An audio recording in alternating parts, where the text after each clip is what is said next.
Geneva talks, US, Ukraine, and Europe debate Trump's 28-point peace proposal. On Sunday in Geneva, senior officials from the United States, Ukraine, and several European nations gathered to examine a draft peace proposal put forward by the Trump administration.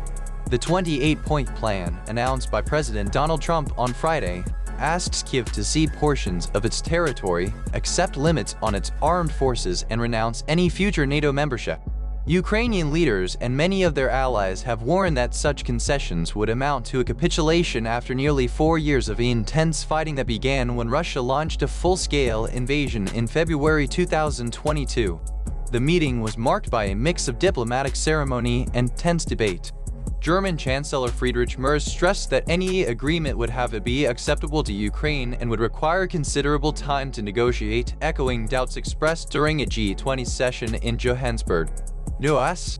Secretary of State Marco Rubio, speaking from his ex-post, reiterated that Washington drafted the plan, while Polish Prime Minister Donald Tusk emphasized the need for clarity on how the proposal was assembled.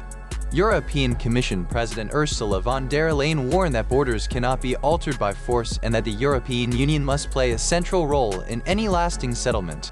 Meanwhile, Russian forces continued incremental advances on the front, with the strategic hub of Pokrovsk partially occupied, and Ukrainian energy infrastructure suffering repeated drone and missile strikes that left millions without essential services. The draft also contains several of Moscow's core demands, offering vague, robust security guarantees to Kyiv. Critics argue that the proposal would hand diplomatic advantage back to Russia, especially as Ukraine remains heavily dependent on US intelligence and weaponry.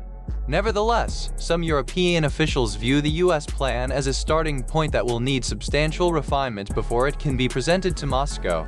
As the talks progressed, Turkish President Recep Tayyip Erdogan said he would discuss the situation with Russian President Vladimir Putin on Monday, promising to share the outcome with Western partners.